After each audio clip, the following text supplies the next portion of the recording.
June 6, 1944. 0630 hours, Omaha Beach, Normandy. General Lieutenant Dietrich Kreis stood in the concrete observation bunker of Widerstandsnest 62, his binoculars trained on the English Channel through the narrow firing slit. The 352nd Infantry Division commander had been awakened at 200 hours by reports of paratroop drops inland, but nothing could have prepared him for what he saw emerging from the pre-dawn mist. Hundreds of flat-bottomed vessels, their blunt bows aimed directly at his beach defences. Kreis lowered his binoculars and turned to his operations officer with a look that mixed confidence with contempt. "The Americans have sent us floating boxes. They will sink before they reach the obstacles." His assessment wasn't unreasonable. The landing craft approaching through 4-foot waves looked absurdly unseaworthy. Rectangular hulls with no hydrodynamic shaping, powered by what appeared to be inadequate engines, carrying loads that seemed certain to capsize them in anything but calm water. To German commanders trained in the traditions of naval architecture, these crude boxes represented everything amateur about American military design. What Kreis didn't know, what none of the German commanders positioned along the Atlantic Wall could have imagined, was that these floating boxes represented the most sophisticated amphibious assault capability ever developed. Within hours, they would land 156,000 men, 20,000 vehicles, and thousands of tons of supplies across 5 beaches. Within weeks, they would deliver over 2 million men to France. The landing craft that German commanders mocked would prove to be one of the most decisive weapons of the entire war. The story of how crude steel boxes defeated the vaunted Atlantic Wall begins not with military planners, but with a Louisiana boatbuilder and logger named Andrew Jackson Higgins. In 1938, Higgins operated a small boatyard in New Orleans, building shallow draft vessels for oil exploration and trapping in the Louisiana bayous. His Eureka boat, designed to navigate swamps and sandbars, featured a unique spoonbill bow that could ride up onto muddy banks and retract without getting stuck. The design was revolutionary for its intended purpose, but Higgins couldn't have imagined it would change the course of history. The US Marine Corps had been struggling with the amphibious assault problem since the 1920s. Traditional landing methods required troops to transfer from ships to small boats, row to shore, then wade through surf while under fire. The process was slow, exposed men to extended danger, and limited the amount of equipment that could be landed. The Marines had tested various designs, including elaborate mechanized lighters and modified lifeboats, but nothing solved the fundamental problem of getting men and equipment from ship to shore quickly and safely. In 1938, Marine observers attending boat trials in Florida noticed Higgins' Eureka boat. Its shallow draft, its ability to run right up, onto beaches, and its surprisingly good seakeeping in rough water caught their attention. They invited Higgins to compete in formal trials at Quantico, Virginia. What happened next became legend in Marine Corps history. Higgins arrived with his Eureka boat and proceeded to run it at full speed directly onto the beach, demonstrating how it could retract without assistance. Then he did something the Marines hadn't requested. He added a ramp to the bow. Instead of troops climbing over the sides into deep water, they could run down a ramp onto dry land. The modification seems obvious in hindsight, but it was revolutionary at the time. The Marine Corps ordered their first Higgins boats in 1939. The LCPL, Landing Craft Personnel Large, could carry 36 combat-loaded troops at 12 knots, draw only 3 feet of water, and land directly on a beach. Powered by a 225 horsepower diesel engine, built from plywood and steel, it cost about $5,000 to produce compared to over $50,000 for other landing craft designs. But it was the larger version that would prove decisive. By 1941, the US military realized they needed vessels capable of landing vehicles, not just troops. Tanks, trucks, artillery pieces and supply vehicles were essential for sustained operations, but existing landing craft couldn't handle them. The British had developed tank landing craft, but they were large, slow, and required specialized construction facilities. Higgins proposed a scaled-up version of his design. The Landing Craft Vehicle Personnel, the LCVP, could carry either 36 troops or a single vehicle, weighing up to 6,000 pounds. More importantly, it could be mass-produced in small boatyards across America using semi-skilled labor and non-strategic materials. The ramp, the key innovation, was hydraulically operated and could be dropped in seconds. The first production LCVPs entered service in 1942, just in time for the North Africa landings. They were crude by any conventional standard. Plywood sides offered no protection against anything larger than rifle bullets. The open top left troops exposed to artillery airbursts and weather. The flat bottom made for a rough ride in anything but calm seas. The single screw propeller was vulnerable to damage from beach obstacles, yet they worked. At Guadalcanal in August 1942, LCVPs landed the 1st Marine Division directly onto contested beaches. At North Africa in November 1942, they put ashore 35,000 American troops in the first major US amphibious operation against German forces. Each landing revealed problems. The plywood sides splintered under machine gun fire. The hydraulic ramp systems failed in saltwater. The engines flooded when waves broke over the stern. But American industrial capacity meant that problems could be fixed quickly. By 1943, the LCVP had evolved into a remarkably effective system. The sides were now steel plate, half an inch thick, enough to stop rifle and machine gun rounds. The ramp mechanism was reinforced and sealed. The engine was raised and protected. Most importantly, production had ramped up to levels that seemed impossible. Higgins Industries in New Orleans was completing one LCVP every 90 minutes, 24 hours a day. The company employed 20,000 workers, many of them women who had never seen a boat before Pearl Harbor, building landing craft with assembly line precision that would have impressed Henry Ford. But the LCVP, which would famously carry troops ashore on D-Day, was only part of the landing craft family. The larger landing craft mechanized, the LCM, could carry a 30-ton Sherman tank or 60 tons of supplies.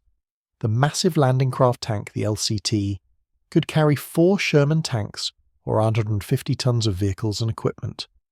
The largest, the landing ship tank, the LST, could carry 20 tanks, land them directly on a beach, and then retract using ballast adjustments. Each design represented American industrial pragmatism taken to extremes. German naval architects trained in centuries of shipbuilding tradition viewed these vessels with professional horror. They violated every principle of proper ship design.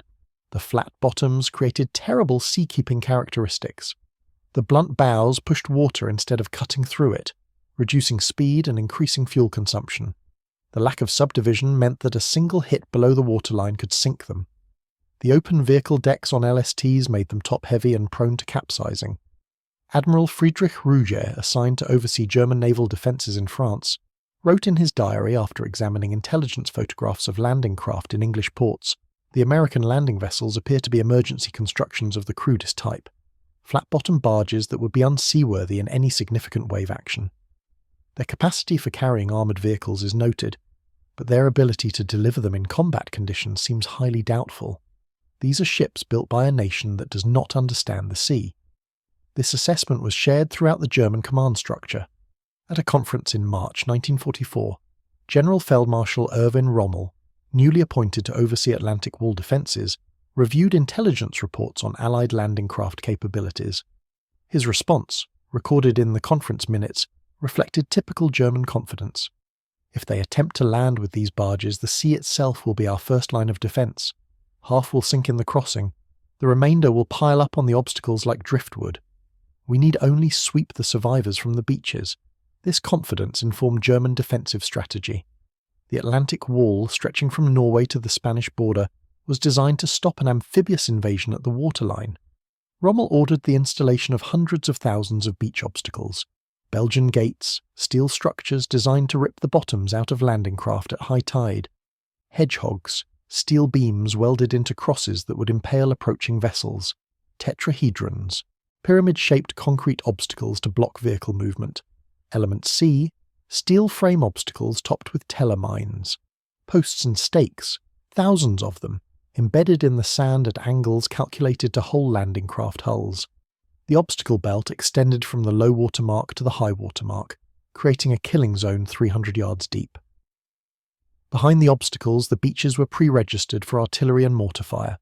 Machine gun positions were sited to create interlocking fields of fire.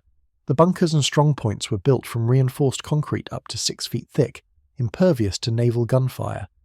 German planners calculated that even if some landing craft survived the obstacles and reached the beach, they would be destroyed by concentrated fire before they could unload. The plan seemed sound. traditional amphibious doctrine suggested that attackers needed at least a 3-to-1 advantage to overcome prepared defences. The Germans had 50,000 troops defending the Normandy sector. By their calculations, the Allies would need to land at least 150,000 men to have any chance of breaking through, an impossibility given the limited capacity of the crewed landing craft. What German intelligence failed to appreciate was the scale of Allied preparations.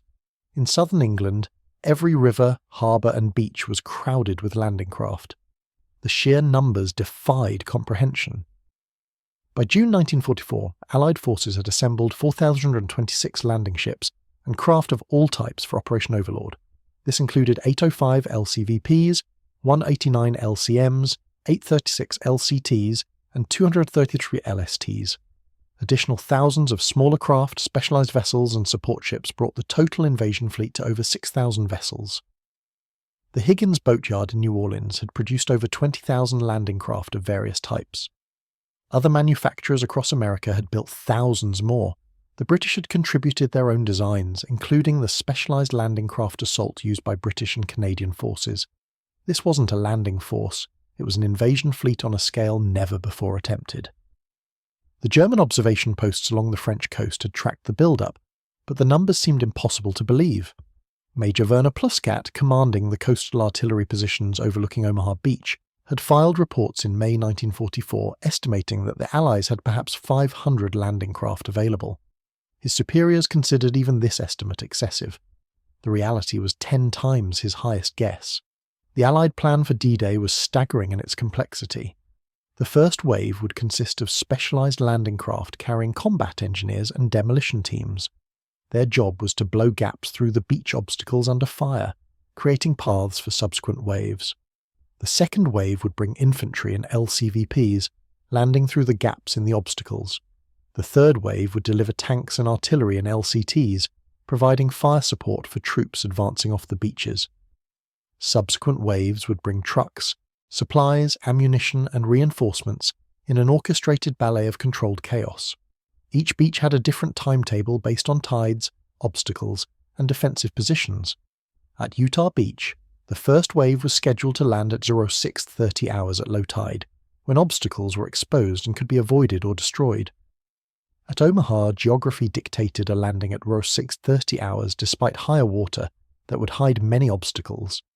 The British and Canadian beaches at Gold, Juno and Sword had landings scheduled between 7:25 and 7:45 hours, with different tidal conditions.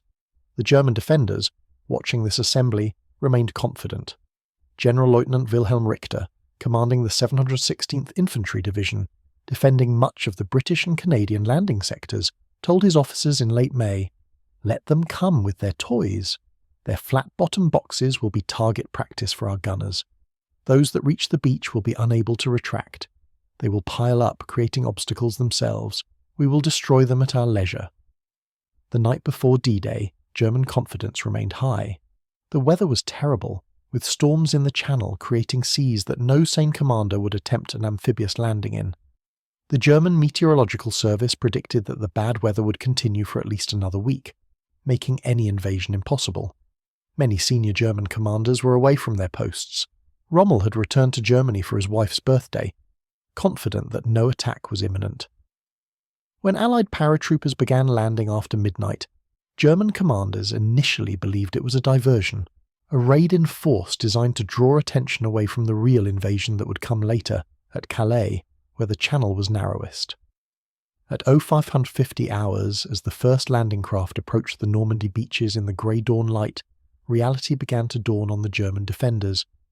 Major Pluskat, at his observation post at the Pointe du Hoc, was one of the first to see the invasion fleet. His famous telephone call to his headquarters captured German shock. There must be 10,000 ships out there. Ships everywhere, as far as I can see. The entire horizon is covered. His superior, certain that Pluskat was exaggerating or suffering from fatigue-induced hallucinations, demanded confirmation. Pluskat's response entered history. It's the invasion. The real invasion, and they're heading straight for me. The landing craft came on through rough seas that should have swamped them. The LCVPs, each carrying 36 C6 soldiers, ploughed through 4-foot waves. Water broke over the ramps, soaking the troops huddled inside. Many men were violently ill from the combination of fear, diesel fumes, and the rolling motion of the flat-bottomed craft. But the boats kept coming. At Utah Beach, the first LCVPs touched down at 6:30 hours exactly as planned. The ramps dropped, and men of the 4th Infantry Division poured out onto French soil. German defensive fire was lighter than expected. Many of the defenders were stunned by the scale of the assault, by the sheer number of landing craft coming ashore in waves that seemed endless. Within minutes, combat engineers were blowing gaps through the obstacles. Within half an hour, LCTs were landing Sherman tanks equipped with flails to clear mines and demolition charges to destroy bunkers. By 0700 hours, Utah Beach was secured with surprisingly light casualties.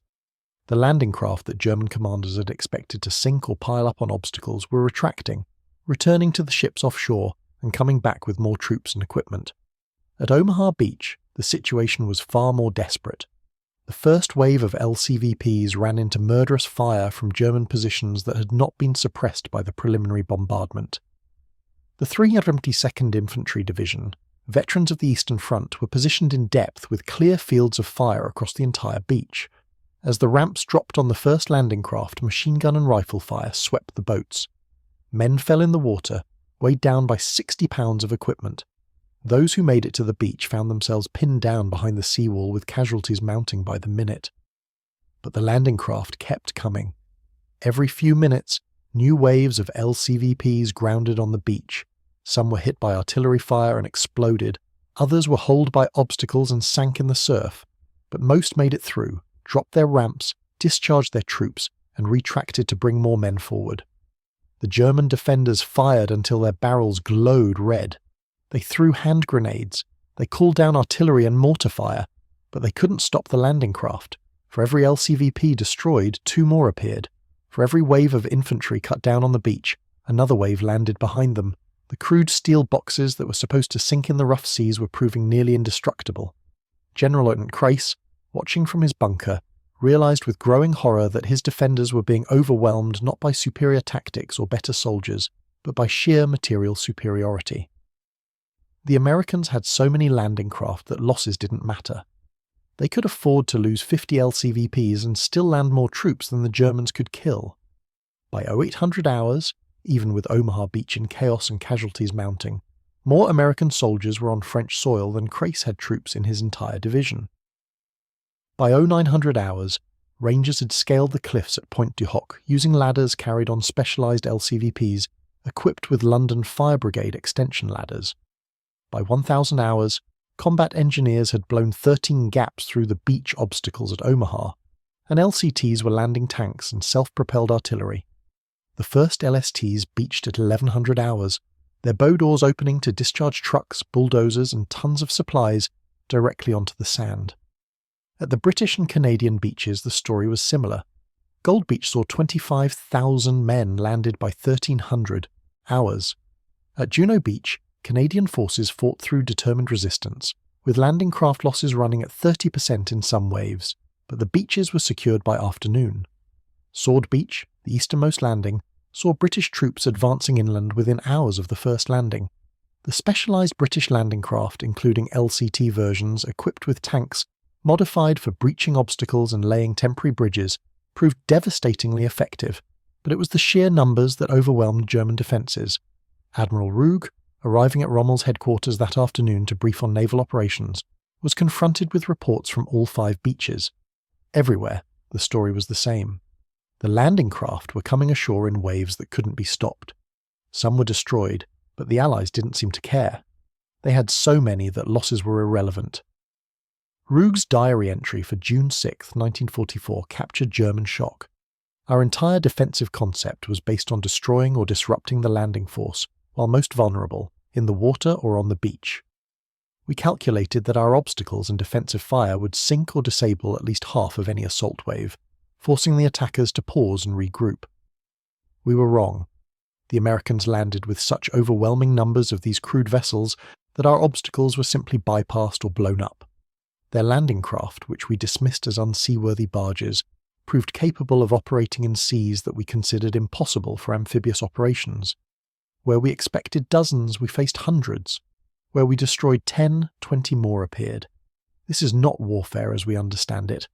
This is industrial production applied to military operations, and we have no counter to it. By the end of D-Day, the Allies had landed 156,000 men across the 5 beaches. They had suffered approximately 10,000 casualties, including 4,114 confirmed dead, a terrible toll but far less than the worst-case scenarios had predicted. Casualties would have been far higher without the landing craft. The LCVP's ability to get troops from ship to shore in under 10 minutes, compared to over an hour for traditional methods, reduced exposure to defensive fire dramatically. The armoured sides, crude as they were, stopped rifle and machine gun rounds that would have killed exposed troops in open boats. The ability to land vehicles directly on beaches, rather than having to transport them separately, meant that tanks and artillery could support infantry within hours rather than days. The strategic implications became clear within 72 hours. By June 9th, the Allies had landed over 326,000 men, 54,000 vehicles, and 104,000 tons of supplies. 2 artificial harbours, the Mulberry Harbours, were being assembled off the beaches, but the landing craft continued to deliver the bulk of supplies. The LSTs proved particularly valuable, making repeated trips between England and France, each time delivering 20 tanks or equivalent cargo. A single LST could unload its entire cargo in under 2 hours, retract, and return for another load. The Germans had no equivalent capability. Their defensive strategy had assumed that even if the Allies secured a beachhead, the limited capacity of landing craft would create a logistical bottleneck that German counterattacks could exploit. Instead, the Allies were building up forces faster than the Germans could reinforce. By June 15th, the Allies had landed 15 divisions, over 500,000 men. The German High Command struggled to move even 2 panzer divisions to the front, hampered by Allied air superiority and the destruction of French transportation infrastructure. Rommel, returning from Germany on June 7th, toured the beaches and filed a stark report to Hitler. The enemy's command of the sea and his superior landing equipment enable him to land troops and war material in quantity. His numerical and material superiority is so great that our forces cannot win a decision in the coastal battle. Our beach obstacles had little effect. Our defensive positions, though well constructed, were simply overwhelmed by the number of troops landed. The enemy's landing vessels, which we believed would be vulnerable to our defensive fire, proved far more effective than our intelligence had indicated. They can sustain losses that would halt a conventional invasion and continue operations without pause. The American production of these craft appears unlimited. German military analysts studying captured landing craft and interrogating prisoners began to understand what they had underestimated. An LCVP cost about $12,000 to build and could be produced in under 100 hours of labour. It required no specialised materials, no complex systems, and minimal training to operate. It was crude, uncomfortable, and unglamorous, but it did exactly what it was designed to do: get men from ship to shore quickly and reliably. The LCVP's simplicity was its strength. A conventional ship's boat required skilled craftsmen weeks to build. An LCVP could be assembled by semi-skilled workers in days. When one was damaged, it could be repaired with basic tools and materials available at any port. When one was sunk, it could be replaced immediately because thousands were stockpiled in England. The German equivalent, the Marine Fair Pram, took 10 times longer to build, cost significantly more, and required specialised construction facilities. Germany had built fewer than 500 during the entire war. America had built over 20,000 LCVPs alone. The scale of American production extended to every type of landing craft. The LCM, the medium landing craft capable of carrying a tank, entered production in 1942. By D-Day, over 8,600 had been built. The LCT, the larger tank carrier, numbered over 400 in the invasion fleet. The LST, the largest at 328 feet long and capable of carrying 20 tanks, should have required specialised shipyards and years to build. Instead, American shipbuilders produced them in Weinjustas, modular sections that could be assembled in weeks. The first LST entered service in October 1942. By June 1944, over 1,000 had been built across multiple shipyards. Production peaked at 7 per week, a rate that would have seemed impossible to pre-war naval architects. But numbers alone don't explain the landing craft's decisive impact. The Germans had numbers too: millions of mines, thousands of obstacles, tens of thousands of troops defending the Atlantic Wall. What they lacked was the systematic integration of production, logistics, and tactics that the landing craft represented. Each LCVP was part of a larger system. Troops were loaded on transports in England using rehearsed procedures that could fill a landing craft in under 2 minutes.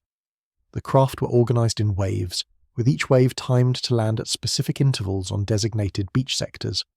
Control vessels directed traffic, ensuring that landing craft approached the correct beaches despite smoke, confusion, and German fire. Recovery vessels stood by to rescue crews from damaged craft. Repair ships could patch damaged landing craft and return them to service within hours. The entire system was designed for redundancy. If one landing craft was sunk, its troops would be carried by the next wave. If one beach sector was too heavily defended, landing craft could be redirected to another sector. If obstacles blocked one approach, combat engineers would blow gaps while landing craft circled offshore, waiting for clearance. The Germans had built their defence on the assumption that they could break the invasion at critical points. The landing craft system had no critical points. It was a distributed network that could absorb tremendous damage and continue functioning. This became evident during the Great Storm of June 19-22, 1944, when the worst channel weather in 40 years struck the Normandy beachhead. The Mulberry harbours, complex artificial ports that represented cutting-edge engineering, were severely damaged. The American Mulberry at Omaha Beach was destroyed completely. German commanders, monitoring reports of the storm, believed it might be the turning point. With the artificial harbour destroyed and the channel impassable for several days, Allied logistics would collapse. The beachhead would be isolated and vulnerable to counterattack. But the landing craft kept operating. LCVPs and LCMs, designed to beach in shallow water, could land supplies directly on the sand despite the storm. LSTs, with their shallow draft and beaching capability, could ground themselves at high tide, unload and retract with the tide. The system was crude and dangerous, with several landing craft lost to the heavy seas, but it worked. During the 4 days of the storm, when conventional port operations would have ceased completely, landing craft delivered over 15,000 tons of supplies to the beaches. When the storm cleared and German forces attempted their counteroffensive, they discovered that Allied forces were still fully supplied and reinforced. The landing craft had negated the strategic impact of the storm. By July 1944, the Normandy beachhead held over 1 million Allied troops and 150,000 vehicles. The build-up continued at a rate that the Germans couldn't match. Rommel, in one of his last reports before being wounded in an Allied air attack, provided a brutally honest assessment. "We are being buried in equipment and material. The enemy lands more troops in a day than we can move to the front in a week. His landing vessels operate around the clock in almost any weather, delivering a constant stream of men and supplies. Our counterattacks fail not because our troops lack courage, but because they lack ammunition, fuel, and replacements. The enemy's logistics are simply overwhelming us." The landing craft enabled this logistical dominance. Between June 6 and August 31, 1944, landing craft delivered to the Normandy beaches over 2 million troops, 450,000 vehicles, and 4 million tons of supplies. This sustained flow of materials allowed the Allies to maintain continuous offensive pressure, something no previous amphibious invasion had achieved. Previous amphibious operations in history had been limited by the logistics tail. An invading force might seize a beachhead, but then would have to pause while supplies caught up, giving defenders time to reorganize and counterattack. The landing craft eliminated this operational pause. Troops landing in France on D+10 were going directly into combat from LCVPs that had left England that morning. The impact extended beyond Normandy. In August 1944, Operation Dragoon landed 100,000 troops in southern France using the same landing craft system. In the Pacific, the island-hopping campaign relied entirely on landing craft to deliver troops across beaches where no ports existed. At Saipan in June 1944, landing craft put 71,000 troops ashore on a 6-mile stretch of beach. At Iwo Jima in February 1945, they landed 70,000 Marines on beaches swept by fire from deeply entrenched Japanese defenders. At Okinawa in April 1945, the largest amphibious operation of the Pacific War saw 180,000 troops landed by an armada that included over 300 landing ships and craft. The crude steel boxes that German commanders had mocked were rewriting the strategic possibilities of warfare. Before landing craft, coasts defended by determined troops with adequate fortifications were essentially impregnable. After landing craft, no coast was safe. The ability to land overwhelming force at any beach, regardless of port facilities, meant that defenders had to fortify hundreds of miles of coastline, spreading their forces too thin to hold anywhere. German military analysts studying the Normandy campaign from their shrinking perimeter in late 1944 produced assessments that acknowledged the revolution in warfare that landing craft represented. A report prepared for the German naval staff in September 1944 concluded, "The Allied landing craft have fundamentally altered the strategic balance in amphibious warfare. Previous doctrine held that strong coastal defences could deny the enemy a lodgment. The events in Normandy demonstrate that this is no longer true when the attacker possesses landing craft in sufficient numbers. The Americans have produced these vessels on a scale that makes conventional defensive calculations meaningless. They can afford to lose 20% of their landing force and still land more troops than we can concentrate to oppose them. They can land in seas rough enough to prevent conventional port operations, eliminating our ability to predict invasion timing by weather conditions. They can sustain operations through landing craft alone even when port facilities are unavailable or destroyed. Most significantly, their production capacity means that landing craft losses, which would cripple a normal invasion force, are merely inconvenient to the Americans. They build landing craft faster than we can sink them. This is a form of warfare that industrial capacity has made possible, and we have no counter to it. Our defeat in Normandy was not decided by tactical errors or operational failures, but by the simple fact that the enemy could deliver more troops and materials to the battlefield than we could stop or counter. The landing craft made this possible.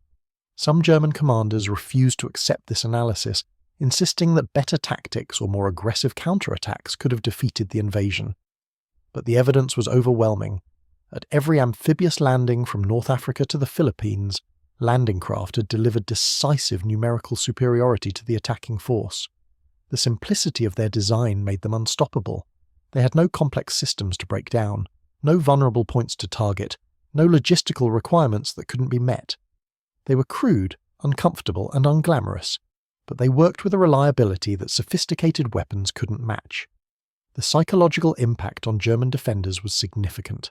Soldiers positioned along coasts across Europe knew that the same landing craft that had overwhelmed the Atlantic Wall could appear on their beach at any time.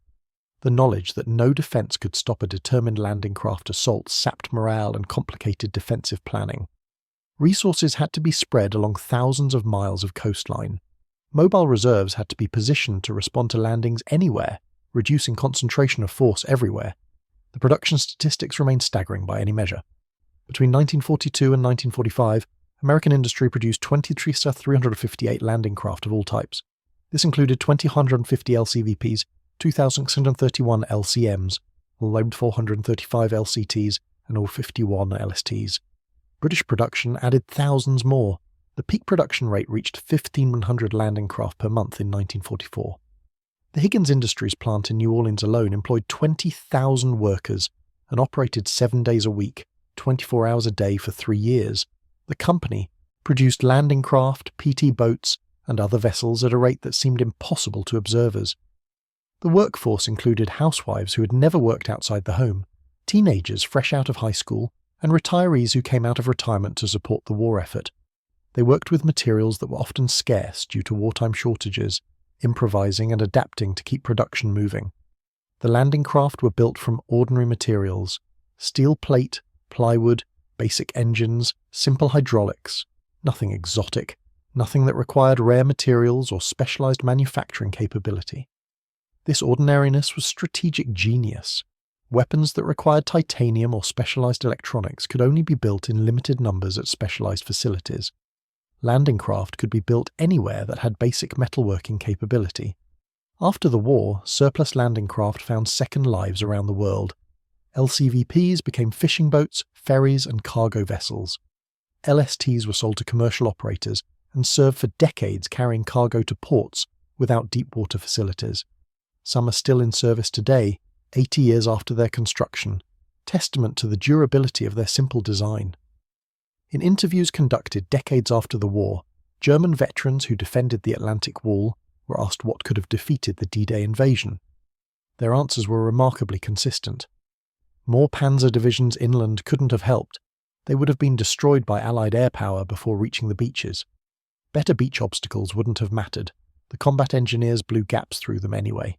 Stronger fortifications might have inflicted more casualties, but wouldn't have stopped the landing. The only thing that could have defeated D-Day, they said, was if the Allies had possessed fewer landing craft, if the invasion fleet had numbered hundreds instead of thousands, if losses to obstacles and defensive fire had actually disrupted the landing schedule, if the initial waves couldn't be reinforced quickly enough, then perhaps the invasion could have been stopped. But the sheer number of landing craft made failure impossible. General Lieutenant Kreis, the commander who had mocked the floating boxes on the morning of D-Day, was killed in action on August 2, 1944 during the fighting around St. Lo. His division, the 352nd Infantry, which had inflicted such terrible casualties at Omaha Beach, was destroyed in the weeks of combat that followed, ground down by the same overwhelming material superiority that the landing craft had delivered. Before he was killed, Kreis reportedly told his staff that Germany had lost the war the moment American industry decided to build landing craft by the thousands rather than the dozens. Admiral Ruge, who survived the war, was interviewed extensively by Allied intelligence about German perceptions of landing craft. His assessment was blunt. We underestimated them completely. We saw crude construction and assumed crude capability. We saw simple design and assumed simple function.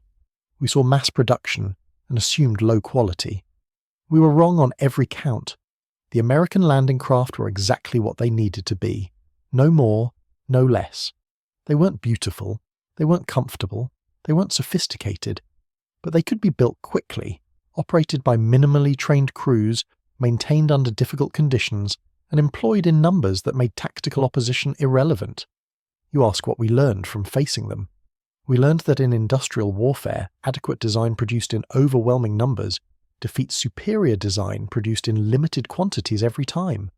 We learned that logistics matter more than tactics when the logistical advantage is sufficiently large.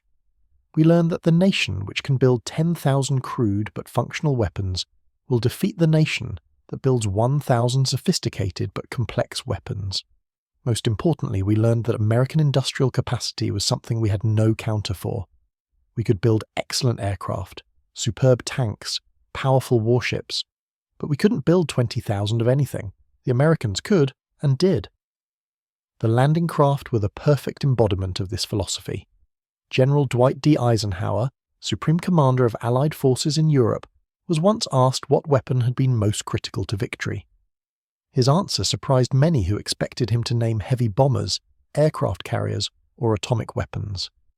Eisenhower replied, "The tools that proved to be most vital were the landing craft. Had we not possessed an overwhelming superiority in numbers of landing craft, the invasion would not have been possible. The landing craft gave us the ability to land where we chose, when we chose, in numbers that the enemy could not stop. Everything else, the air superiority, the naval gunfire, the tactical planning, would have been meaningless without the capability to deliver troops to the beaches in overwhelming numbers." Andrew Higgins, the boat builder from Louisiana whose design made the landing craft possible, died in 1952. He never received the recognition that designers of famous fighters or tanks received. His boats were too crude, too simple, too unglamorous. But Eisenhower said it best in a statement after the war. "Andrew Higgins is the man who won the war for us. If Higgins had not designed and built those landing craft, we never could have landed over an open beach. The whole strategy of the war would have been different." The museums and memorials dedicated to D-Day feature prominently the landing craft. At the National D-Day Memorial in Bedford, Virginia, a full-scale replica of an LCVP dominates the beach tableau. At the Normandy American Cemetery, LSTs and LCVPs are displayed as monuments to the invasion. At the National World War II Museum in New Orleans, visitors can walk through a restoration of the Higgins factory floor and see the assembly line that produced the boats that changed history. But perhaps the most powerful memorial sits on Omaha Beach itself. Rusting remnants of landing craft obstacles still protrude from the sand at low tide, exactly where German engineers placed them in 1944. The massive Belgian gates, the steel hedgehogs, the concrete tetrahedrons, all designed to rip the bottoms out of approaching landing craft. They remain as testament to German defensive ingenuity and to the landing craft that came through them anyway. Local French residents remember watching the invasion as children. Marie-Louise Osmont, who lived near Sword Beach, recorded in her diary on June 6th, "The sea was covered with ships, thousands of them, and these strange flat boats coming to shore over and over. We thought the Germans had made the beach impossible to land on, but the boats kept coming. Some exploded, some sank, but most made it through. By midday, the beach was full of soldiers and vehicles. By evening, it looked like the entire British army had landed. The Germans fought hard, but they had nothing to match this. You cannot stop the sea when it decides to come ashore. The landing craft represented something unique in military history. Most decisive weapons, the machine gun, the tank, the atomic bomb, changed warfare through increased lethality. The landing craft changed warfare through increased capacity. It wasn't designed to kill more efficiently, but to deliver more troops more quickly to more places than any defender could counter. The mathematics of amphibious assault had been unfavourable to attackers throughout history.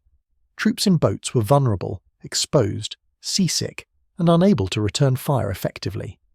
The transition from boat to shore was the most dangerous moment, when men had to climb over gunwales into deep water while under fire.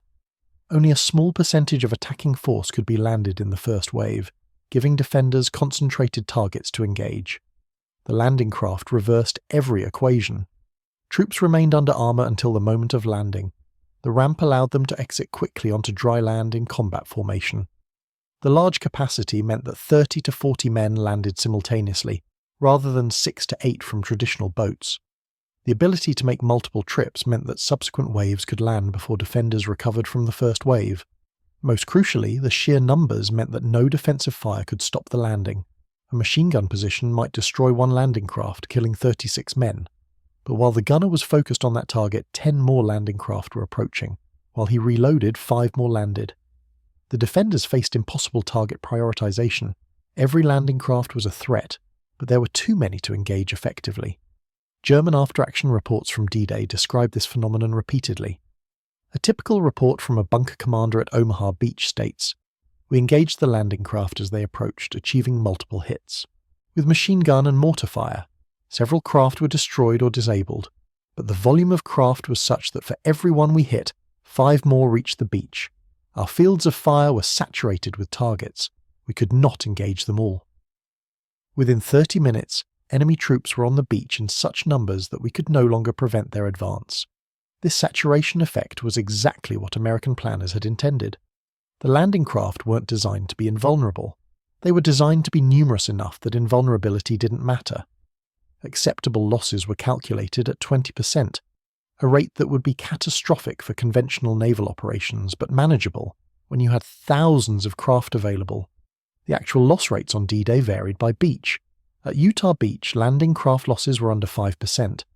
At Omaha Beach, the bloodiest sector, landing craft losses approached 15% in the first wave. At Juno Beach, where Canadian forces faced strong defences and difficult tidal conditions, landing craft losses reached 30% in some waves. But even at Juno, the landing succeeded because the 70% that survived delivered enough troops to overwhelm the defenders. The landing craft crews deserve recognition that history has often overlooked. These were mostly young sailors, many with minimal training, operating in conditions of extreme danger. Coxswains, the sailors who piloted the landing craft, had to navigate through obstacles, avoid collisions with hundreds of other craft, judge the correct beaching angle and speed, all while under artillery and machine gun fire.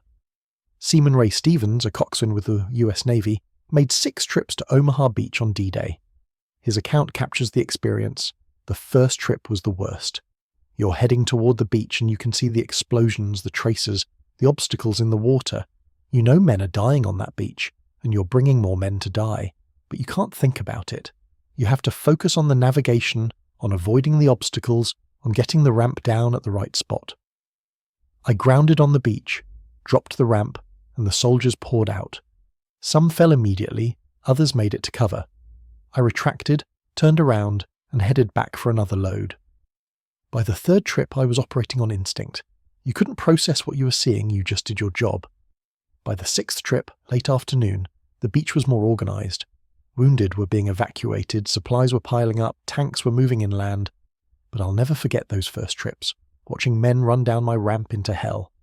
the landing craft crews suffered significant casualties.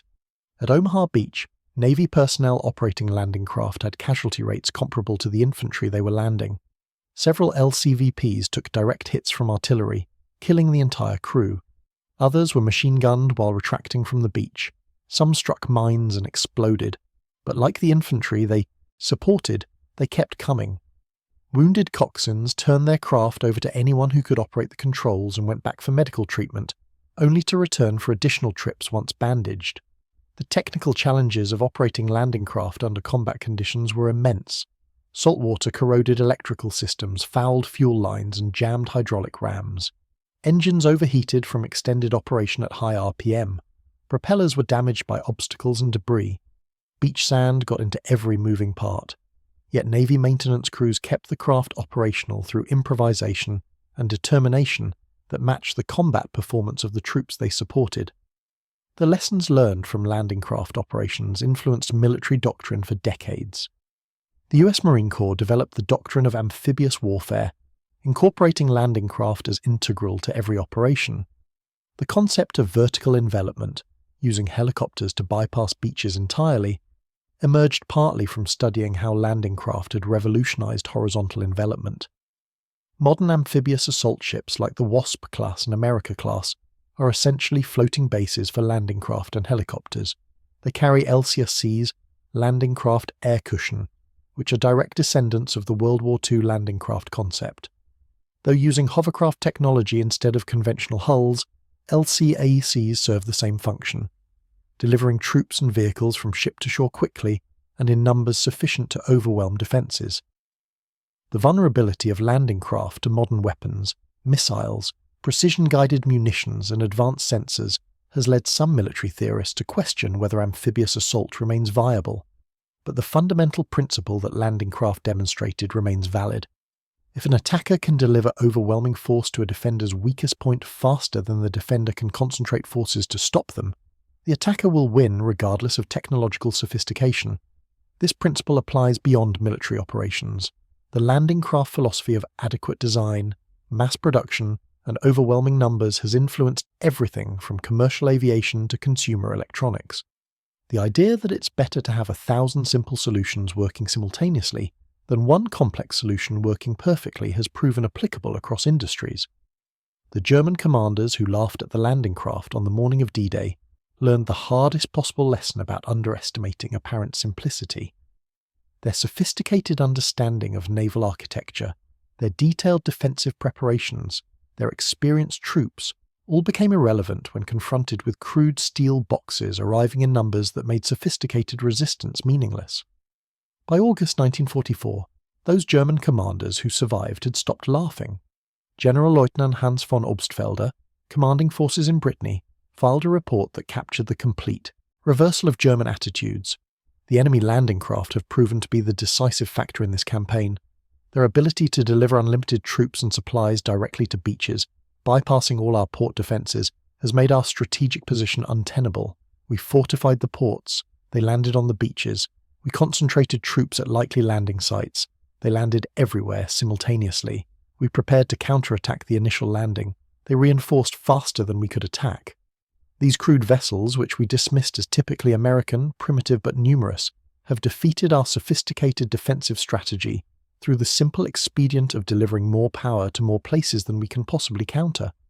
There is no tactical solution to a logistical advantage of this magnitude. The Atlantic Wall, Hitler's Fortress Europe, had cost billions of Reichsmarks and the labour of millions of workers over 3 years.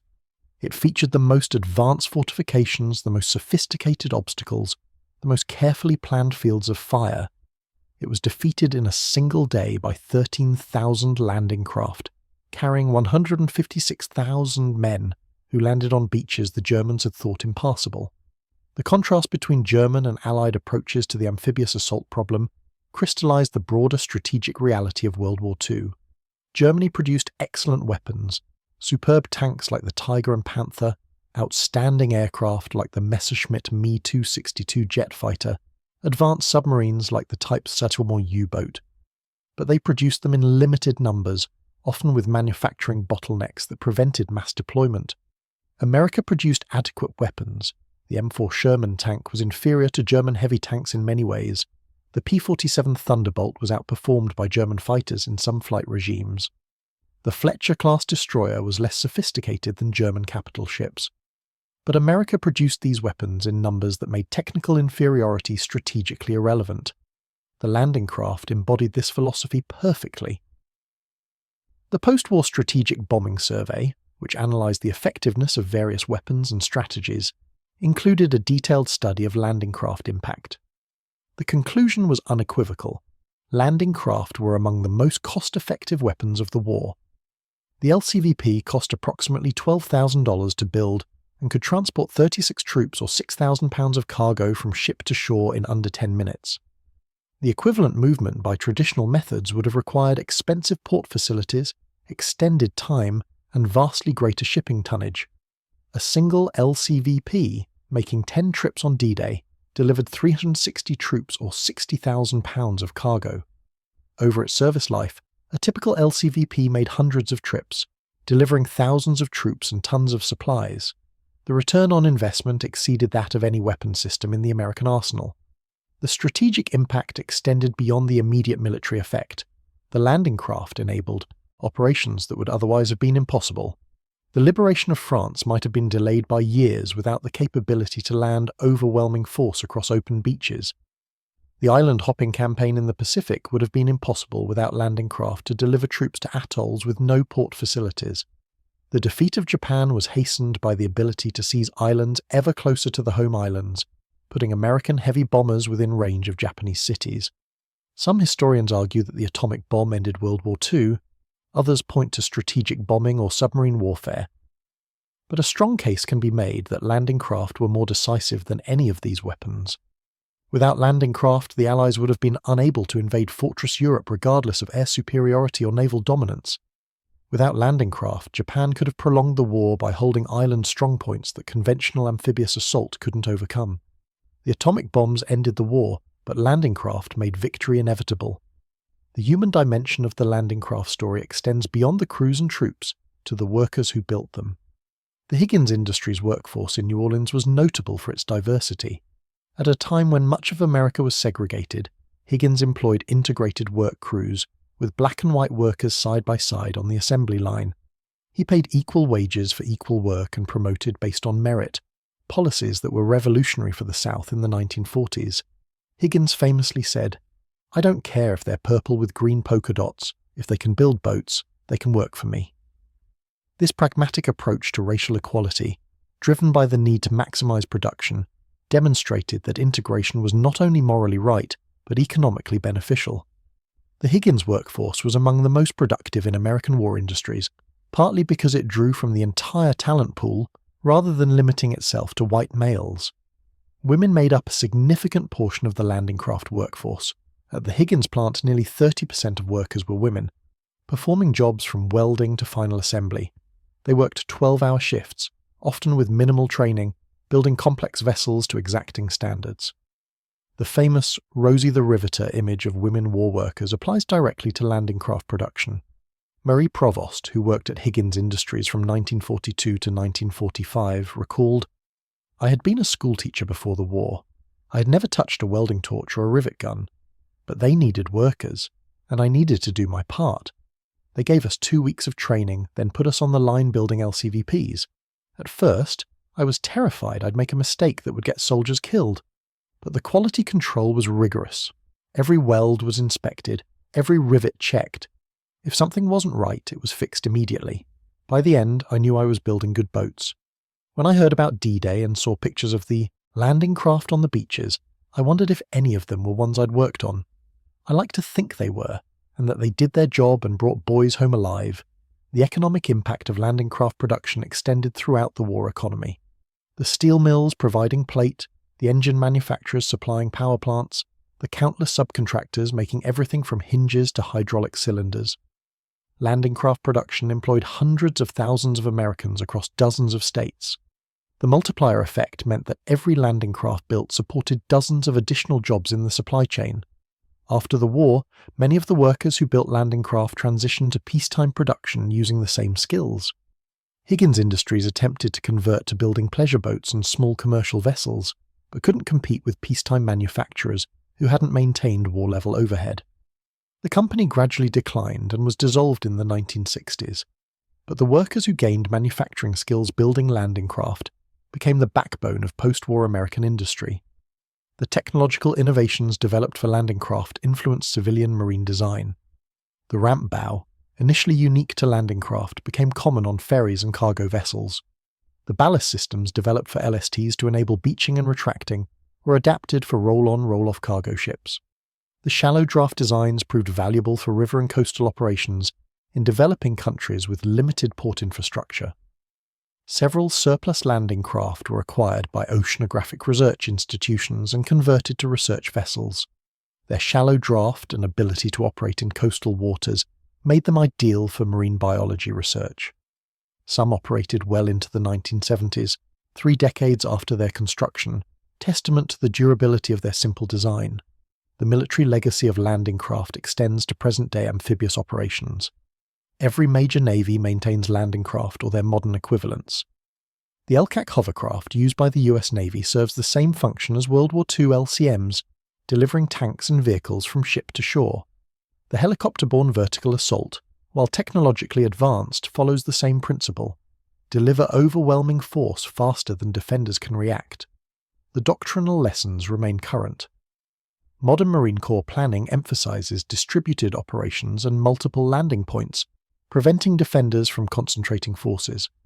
This is exactly what landing craft enabled on D-Day: simultaneous landings across 5 beaches that forced German defenders to fight everywhere rather than concentrating at their strongest points. In recent conflicts where amphibious operations were threatened, Iraq in 1991 and Iraq in 2003, the mere presence of amphibious forces offshore forced the enemy to defend extensive coastlines. In 2003, the presence of a Marine Expeditionary Unit aboard amphibious ships in the Persian Gulf forced Iraq to maintain defensive positions along the coast, preventing those divisions from reinforcing against the main attack from Kuwait. The landing never came, but the threat of landing craft assault achieved strategic effect without firing a shot. This deception value was recognized during World War II. Operation Fortitude, the deception plan for D-Day, featured dummy landing craft in English ports near Dover, suggesting that the invasion would come at Calais. German reconnaissance aircraft photographing these dummy craft, cheap wood and canvas constructions, reinforced German belief that the main attack would strike across the narrowest point of the channel. Real landing craft were assembling in ports farther west, hidden under camouflage and protected by Allied air superiority. The dummy landing craft cost almost nothing to build, but tied down an entire German army in the Pas-de-Calais for weeks after D-Day. Even after the Normandy invasion began, German commanders believed it might be a diversion, that the real invasion with the majority of landing craft would still come at Calais. This delusion, reinforced by the presence of dummy landing craft, prevented German reinforcement of Normandy until the Allies had established an unbreakable lodgment. The psychological warfare value of landing craft continued throughout the war. German troops defending Italy's western coast lived in constant fear of amphibious flanking attacks. The landings at Salerno in September 1943 and Anzio in January 1944, though costly, demonstrated that no defensive line was secure if its flank rested on a coast. German commanders had to maintain troops defending beaches that were never attacked, diluting forces available for the main front. In the Pacific, Japanese defenders faced similar dilemmas. Every island with a beach was a potential landing site. Defenses had to be spread across entire coastlines. The landing craft gave American forces the initiative, attacking where Japanese defenses were weakest, while avoiding strongly fortified positions. The Battle of Leyte Gulf in October 1944, the largest naval battle in history, was fundamentally a battle to control landing operations. The Japanese Navy, recognizing that American landing craft were delivering overwhelming force to the Philippines, committed its entire remaining fleet in a desperate attempt to destroy the landing force. The Japanese were defeated, and the landing operations continued unopposed. Over 200,000 American troops were landed on Leyte using landing craft protected by the Fleet Victory. The final amphibious operation of World War II would have been the invasion of Japan, Operation Downfall, scheduled for November 1945. Planning called for landing 14 divisions on Kyushu in the initial assault, Operation Olympic, followed by 25 divisions on Honshu in Operation Coronet in March 1946. The landing force would have required over 3,000 landing craft operating simultaneously, dwarfing even the D-Day invasion. American planners estimated casualties for Operation Downfall at between 500,000 and 1 million Allied troops, with Japanese casualties potentially reaching tens of millions. These staggering estimates were based partly on experience from island campaigns where Japanese defenders fought to the death. But American planners remained confident that landing craft could deliver sufficient force to ensure eventual victory, however costly. The atomic bombs dropped on Hiroshima and Nagasaki in August 1945 made Operation Downfall unnecessary. Japan surrendered, and the massive landing craft fleet assembled for the invasion was instead used for occupation duties. The landing craft designed for war became instruments of peace, delivering occupation forces and humanitarian supplies to a defeated nation. This transition from war to peace illustrated the flexibility of landing craft design. The same LCVP that landed Marines under fire at Tarawa could deliver food and medicine to starving civilians in Japan. The same LST that carried tanks to Normandy could deliver tractors and construction equipment for rebuilding. The functionality that made landing craft effective weapons made them equally effective tools for reconstruction. In post-war years, surplus landing craft found uses around the world. Many were sold to developing nations for use as ferries and cargo vessels. Island nations in the Pacific and Caribbean used LCMs and LCVPs to maintain connections between islands lacking port facilities. Surplus LSTs became the backbone of commercial shipping for nations unable to afford conventional cargo ships. Some landing craft continued military service for decades. The Republic of China on Taiwan used LSTs as primary supply vessels into the 1990s, delivering supplies to offshore islands. Several navies operated LCTs into the 21st century, using them for everything from patrol duties to humanitarian assistance. The USS LST-325, built in 1942, survived the war and served in the Greek Navy until 1999. In 2000, a group of American veterans raised money to purchase the ship and sail it back to the United States. The voyage, with a crew mostly in their 70s and 80s, many of whom had served on LSTs during the war, captured international attention. The LST-325 now serves as a museum ship in Evansville, Indiana, where many LSTs were built during the war. Visitors can walk through the vessel and experience what crews and troops endured during amphibious operations. The National World War II Museum in New Orleans, built near the site of the original Higgins Industries plant, features extensive displays on landing craft. Interactive exhibits allow visitors to experience a simulated landing craft approach to a beach under fire. The museum's collection includes a restored LCVP, an LCM, and extensive documentation of landing craft production and operations. At the museum, oral history interviews with D-Day veterans consistently emphasize the landing craft experience, the smell of diesel fuel and vomit, the sound of the engine straining against waves, the taste of salt spray, the bone-deep cold of English Channel water in June, the terror of approaching a beach swept by machine gun fire, the relief of reaching shore alive.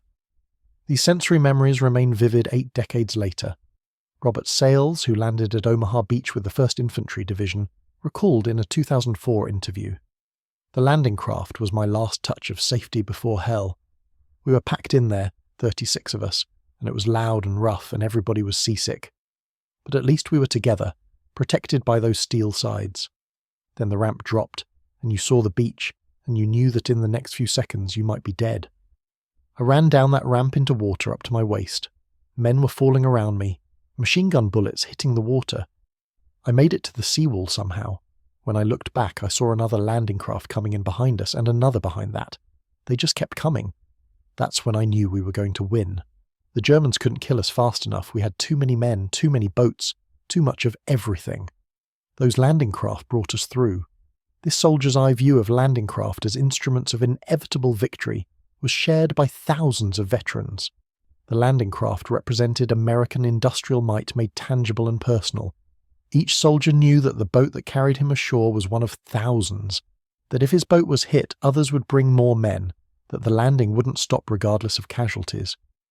This knowledge, that you were part of an irresistible force backed by unlimited resources, provided psychological strength that German defenders couldn't match. German soldiers fought with courage born of desperation, knowing that every battle might be their last, that losses couldn't be replaced, that defeat was only a matter of time. American soldiers fought with confidence born of material superiority, knowing that every loss would be avenged, every setback temporary, victory inevitable. The landing craft embodied this confidence. They weren't elegant or sophisticated, but they were numerous and unstoppable.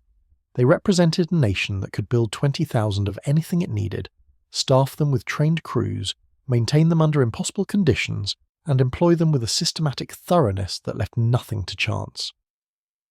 When German commanders laughed at the landing craft in April 1943 during the first encounters off North Africa, they laughed from a position of apparent strength. Germany controlled Europe from the Atlantic to the Volga. The Wehrmacht seemed invincible. The idea that crude American boats could threaten fortress Europe seemed absurd.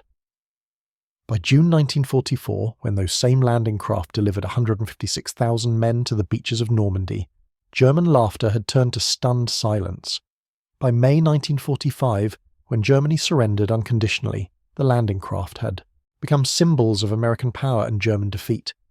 The transformation was complete. The floating boxes that were supposed to sink became the vessels of liberation. The unseaworthy barges that would never reach shore delivered 2 million men to France. The crude emergency constructions that violated every principle of ship design proved more effective than any sophisticated vessel in history. General Dwight Eisenhower's assessment proved prophetic. The landing craft had indeed been the most vital tool for victory. Without them, the Allies would have been unable to return to Europe, unable to defeat Japan, unable to end the war on terms that ensured lasting peace. The beaches of Normandy, where rusting obstacles still mark the high water line, stand as memorials not just to the courage of the men who landed there, but to the industrial capacity that made the landing possible. Every obstacle was designed to stop landing craft. Every obstacle failed. The crude steel boxes came through them anyway, delivering liberation on a scale that changed the world. German commanders learned too late that in modern warfare, adequate design produced in overwhelming numbers defeats superior design produced in limited quantities. They learned that logistics matter more than tactics when the logistical advantage is sufficiently large. They learned that the nation, which can build 10,000 functional weapons, will defeat the nation that builds 1,000 superior weapons. Most of all, they learned not to laugh at American engineering. The floating boxes that seemed so ungainly, so crude, so obviously inferior proved to be exactly what they needed to be. Nothing more, nothing less, just sufficient to do the job and built in numbers that made failure impossible. The landing craft won no awards for beauty. They inspired no poetry about graceful lines or elegant design, but they won the war, and that was enough. On the beaches of Normandy and 100 other landing sites across 2 oceans, the crude steel boxes proved that sometimes the best weapon is simply the one that shows up in overwhelming numbers and refuses to quit.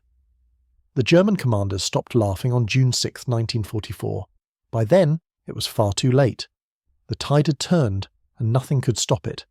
The landing craft had spoken and the beaches belonged to America.